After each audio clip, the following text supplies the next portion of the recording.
नमस्कार, मैं रेणु कुमारी। मैं आप लोगों को कक्षा 11वीं का अध्ययन कराऊंगी। कक्षा 11वीं का हिंदी में पहला जो चैप्टर है वो है ईदगाह। इस पाठ को लिखे हैं प्रेमचंद, यानी कि ईदगाह जो कहानी है इस कहानी को लिखे हैं मुंशी प्रेमचंद ने। तो आज हम लोग ईदगाह कहानी में क्या है इस कहानी के बारे में अध्ययन करेंगे, इस कहानी के बारे में जानेंगे। तो इस कहानी को जानने से पहले सबसे पहले हम लोग जानेंगे कि इसमें कौन कौन से पात्र हैं। ठीक है, इसमें प्रमुख पात्र जो है वो है हामिद। ये इस कहानी का नायक है, हीरो है।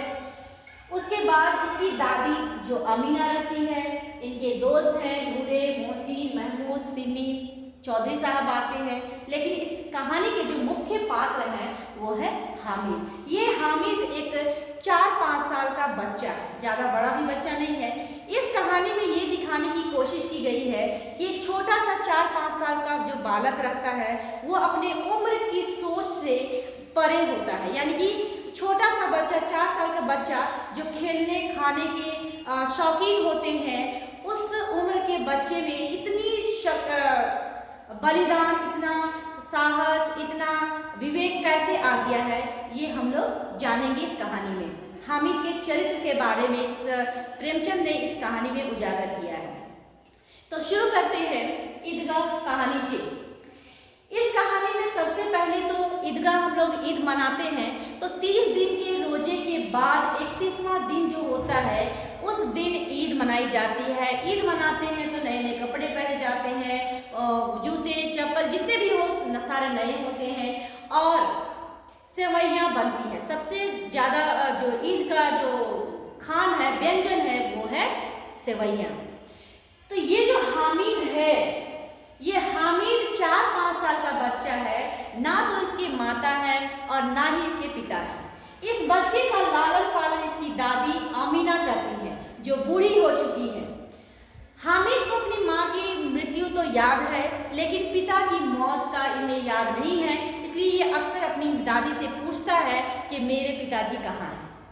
सबके पिता हैं तो मेरे पिता कहाँ हैं। तो बूढ़ी दादी उसको ये झूठी दिलासा देती है कि तुम्हारे पिता बाहर कमाने गए हैं, जब वहाँ से वो वापस लौटेंगे तो बहुत सारे खिलौने, मिठाइयाँ, पैसे लेकर आएंगे।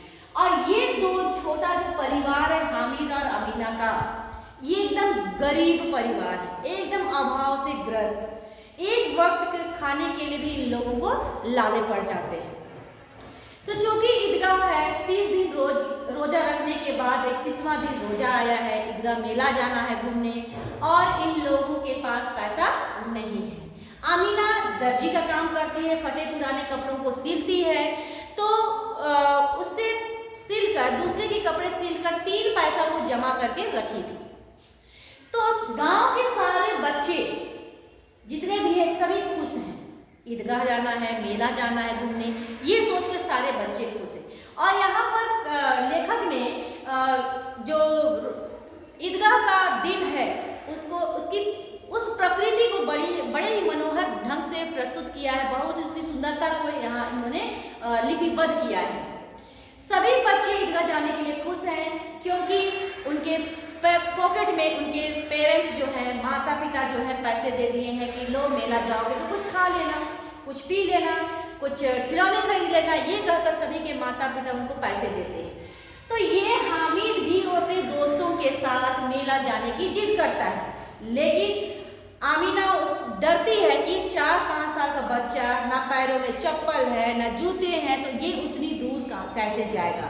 और गांव से वो जो ईदगाह मेला लगा था वो 10 कोस दूर था। एक कोस में 3-3.25 किलोमीटर लगभग होता है, तो 3 कोस दूर यानी कि लगभग 10 किलोमीटर। तो 10 किलोमीटर 4-5 साल का बच्चा चल के जाएगा तो कैसे जाएगा, ये सोचकर अमीना उसको मना करती है, लेकिन वो नहीं मानता है, जिद करने लगता है। लास्ट में अमीना उसको जाने की इजाजत दे देती है।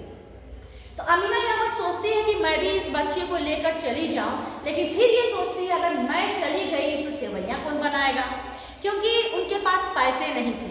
जितने 3 पैसे थे वो हामिद को दे दिए, अब उनके पास पैसे नहीं है सेवइयाँ खरीदने के लिए। अगर सामान रहता, पैसा रहता तो सेवइयाँ बनने में ज़्यादा वक्त नहीं लगता है। चूँकि उनके पास पैसा नहीं है तो टाइम लगेगा। क्यों?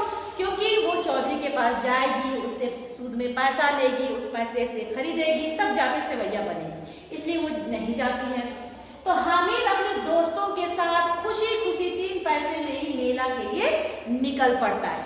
तो उनके साथ जाते हैं नूरे, मोहसिन, महमूद और सिमी। ये लोग हामिद ये 5 बच्चे जो है आपस में मिलकर मेले जाने के लिए घर से निकल पड़ते। यहाँ पर लेखक ने गांव से लेकर उस 10 किलोमीटर जो है ईदगाह मेला लगा है वहां तक का वर्णन, पूरे रास्ते भर का वर्णन लेखक ने किया है।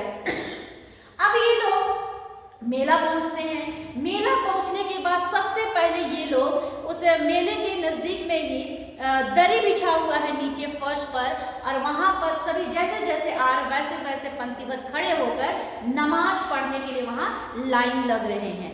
तो यहाँ पर लेखक ने कहा है कि कोई गरीब हो या अमीर, सब उस दरबार में समान है। अमीर भी आ रहा है, जैसे आ रहा है वैसे ही लाइन लग रही है। नहीं कि हम अमीर हैं तो हम आगे लगेंगे, तुम गरीब हो तो पीछे रहो, ऐसा नहीं था वहाँ नियम था। जैसे जैसे आ रहे वैसे वैसे लगिए। और वो लोग सब खड़े होकर घुटने के बल बैठ करके एक साथ नमाज पढ़ने के लिए सजदा माथा झुकाते हैं और एक साथ खड़े होते हैं। और ये जो दृश्य है, एक साथ झुकना, एक साथ उठना, ये दृश्य जो है बहुत ही आकर्षक होता है, बहुत ही सुंदर लग रहा था। अब ये खत्म हो गया नमाज का। अब ये लोग टूट पड़ते हैं सभी दोस्त, कोई खिलौने की दुकान पे जा रहा है, कोई मिठाइयों की दुकान पे जा रहा है। तो ये लोग सबसे पहले मिठाइयों की दुकान पर जाते हैं। तो मोहसिन, नूरे, महमूद और सिमी और हामिद ये मिठाइयों की दुकान पर जाते हैं, लेकिन हामिद जो है वो मिठाई नहीं खरीदता है।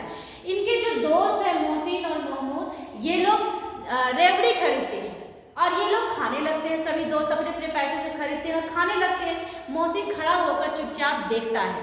तो इसके भी मन में लालसा थी कि मिठाई खा ले, लेकिन वो पैसा नहीं था, इसलिए वो अपनी इच्छाओं को अंदर ही मार देता है। तो ये लोग क्या करते हैं, ये लोग रेवड़ी खाते हैं। तो यहाँ पर हामिद को कहते हैं कि लो तुम भी खा लो, ऐसे हाथ बढ़ाते हैं। जैसे ही वो उठाने लगता है हामिद, हाथ को खींचे लेते हैं वो और वो खुद खा लेते हैं। और ये सब करने के बाद खूब जोर से इसके दोस्त जो हैं हंसने लगते हैं कि हमने हामिद को उल्लू बना लिया। अब यहाँ पर थोड़ा सा ये निराश हो जाता है कि दोस्त है कैसे दुश्मन जैसा बर्ताव कर रहे हैं, चिढ़ा रहे हैं हमको। और यहाँ पर हामिद जो है अपने दोस्त को जो मिठाई खा रहे हैं सबकी बुराई करता है कि मिठाई अच्छी चीज़ नहीं होती है, दांत को सड़ाता है, शरीर के लिए भी अच्छा नहीं है, ये मिठाइयों की बुराइयां करने लगता है। अब तो यहाँ मिठाई हो गया। उसके बाद इनके दोस्त और हामिद चले जाते हैं खिलौने की दुकान पर। सभी अलग अलग तरह के खिलौने खरीदते हैं। नूरे जो है वो वकील खरीदता है, मिट्टी का बना हुआ इतना बड़ा वकील खरीदता है। मोहसिन भिस्ती खरीदता है, महमूद सिपाही खरीदता है और सिमी धोबी खरीदती है। भिस्ती होता है चमड़े से बना हुआ एक थैली जहाँ पानी भरते हैं, है ना, वो होता है भिस्ती। तो ये लोग अपने अपने खिलौने खरीदते हैं। तो नूरे अपना वकील का बड़ी तारीफ कर रहा है कि मेरा वकील जो है केस लड़ेगा। मोहसिन कह रहा है कि शाम सवेरे ये पानी देगा भिस्ती। महमूद कह रहा है कि पूरे गांव की रखवाली करेगा मेरा सिपाही। और सिमी कहती है कि ये धोबी हमारे कपड़े धोएगी। सभी अपने अपने खिलौने की प्रशंसा कर रहे हैं। तो हामिद जो है वो खिलौनों को नहीं खरीदता, लज्जाई आंखों से देखता है, लेकिन उसको एक बार हाथ में पकड़ने की इच्छा होती है, लेकिन उनके दोस्त उनको नहीं देते हैं छूने के लिए। सभी अपने अपने खिलौनों की प्रशंसा कर रहे हैं। उसके बाद हामिद जो है वो लोहे की दुकान पर जाता है। लोहे की दुकान पर जाता है तो उसको दिखता है चिमटा, है ना, रोटी उलटने पलटने और निकालने के लिए चिमटा दिखता है। तो वहाँ पर वो ठिठक जाता है। ठिठकने के बाद वो चिमटा को देखकर उसको अपनी दादी की याद आ जाती है कि मेरी दादी रोज तवा से जब रोटी बनाती है, निकालती है तवा से, तो उसका अंगुली जल जाता है। अगर हम ये चिमटा लेंगे तो दादी का अंगुली नहीं जलेगा। ये सोचकर वो चिमटा लेने के लिए सोचता है। तो चिमटा का जब दुकानदार से दाम पूछता है तो दुकानदार कहता है 6 पैसा, है ना, 6 पैसा कहता है। तो अब तो इसके पास 3 ही पैसा है। तो वो कहता है कि नहीं भैया ठीक ठीक दाम लगा। तो फिर कहता है ठीक है 4 पैसा दो और लेके जाओ। तो वो कहता है कि इतना पैसा तो मेरे पास नहीं है। तो दुकानदार बोलता है लेना है तो लो, नहीं तो जाओ। अब वो जैसे ही जाने वाला रहता है तो वो जो है वो उसको वापस बुलाता है और बुलाने के बाद उसको कहता है कि जितने तेरे पास पैसे हैं उतने में ही ले जाओ। तो वो 3 पैसा में वो चिमटा को उठाता है और एकदम ले जाता है बंदूक की तरह यहाँ कंधे पे टांग करके, ठीक है।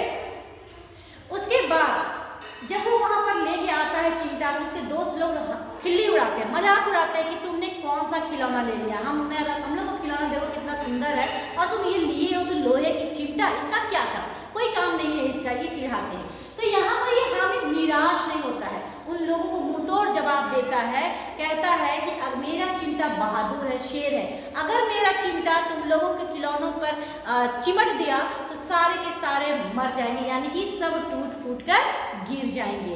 तो तुम लोगों का खिलौना एक बार अगर छूट गया हाथ से, नीचे जमीन में गिरा तो वो टूट फूट जाएंगे, लेकिन मेरा चिमटा पटक दो फिर भी टूटने वाला नहीं है, मेरा चिमटा शेर है, शेर। तो उनके दोस्त कहते हैं कि ये चिमटा तो रोज आग में जलेगा।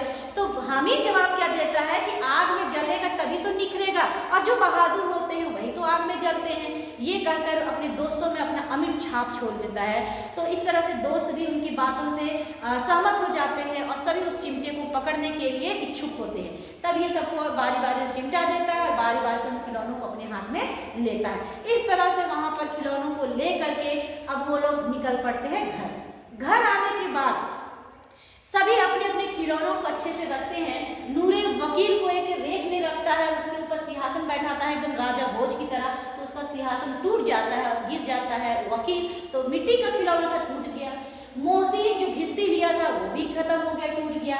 महमूद जो सिपाही लिया था घर की रखवाली के लिए, गांव की रखवाली के लिए, वो भी टूट गया। सिमी जो धोबी कपड़े धोने के लिए थी वो भी टूट गया। तो मिट्टी का बर्तन था, मिट्टी का खिलौना था, टूट गया तुरंत। लेकिन हामिद का कुछ भी नहीं हुआ था। ये बहुत खुशी खुशी जा रहा है कि दादी चिमटा देखकर खुश हो जाएगी। जब ये घर गया तो इसकी दादी इसे देखकर बहुत डांटती है, फटकार लगाती है कि तुमने ये कौन सा खिलौना ले लिया है, इस चिमटे का क्या काम, तुमने क्यों चिमटा लिया, तुम्हें मैं दी थी खाने के लिए पैसे, तुम क्यों नहीं खाए, क्यों नहीं पिए जो तुम इस चिमटे को लेके आए हो।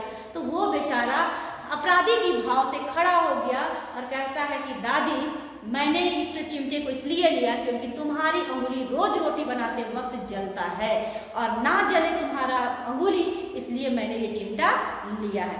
ऐसा सुनकर उसकी दादी एकदम सन्न रह जाती है, एकदम उसका दिल जो है, मन जो है गदगद हो जाता है। तुरंत बच्चे को गले से लगा लेती है और आंसू बहाने लगती है, खुशी के आंसू बहाने लगती है।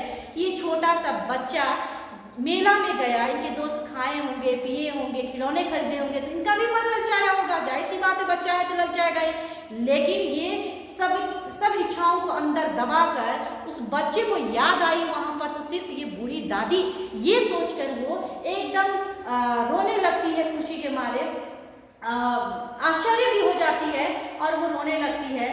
उसके बाद कहती है कि मेरा छोटा सा बच्चा के अंदर कितना विवेक है, कितना सद्भाव है, कितना त्याग है, कितना बलिदान है इस बच्चे के अंदर, जो इनको वहाँ पर बूढ़ी दादी की याद आई। अपने लिए अपनी इच्छाओं को मार करके ये अपनी दादी के लिए सोचता है। कितना अक्ल है इसमें, कितना विवेक है इस बच्चे के अंदर, ये सोचकर वो अपने बच्चे को गले से लगा लेती है और वो रोने लगती है।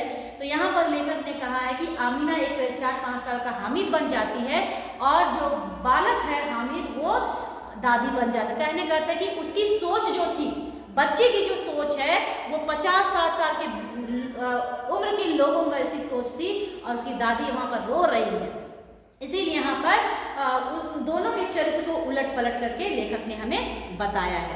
तो ये कहानी जो है इसमें ये छोटा सा बच्चा कुछ ना खाकर कुछ ना पीकर उतना 10 किलोमीटर दौड़ के गया, दौड़ के आया और वो 1 रुपया का 1 पैसा भी यूज अपने शरीर के लिए नहीं करता है। वो सोचता है कि अगर मैंने ये चिमटा नहीं लिया तो दादी का रोज हाथ जलेगा और अगर नहीं भी लेते हैं तो दादी तो अपने पैसे से खरीदेगी ही नहीं, क्योंकि वो हमारी इच्छा को पूरी करने में लगी रहती, इसलिए क्यों ना मैं ही उनकी इच्छा पूरी करूं, और ये सोचकर वो चिमटा लेता है। तो हम यहाँ पर हामिद का चरित्र बहुत ही रोचक ढंग से लेखक ने उजागर किया है कि इसके अंदर कितना विवेक है, कितना त्याग है, कितना बलिदान है, सद्भाव है। दूसरे बच्चे को चिढ़ाते देखकर, दूसरे बच्चे को खाते देखकर भी इसका मन नहीं ललचाया, खाने की इच्छा नहीं हुई और ये उसी मिठाई की, उसी खिलौने की निंदा करके अपने खिलौनों की वाहवाही लुटाता है, अपने खिलौने की प्रशंसा करता है। ठीक है, तो ये था है ईदगाह कहानी का ये कहानी। धन्यवाद।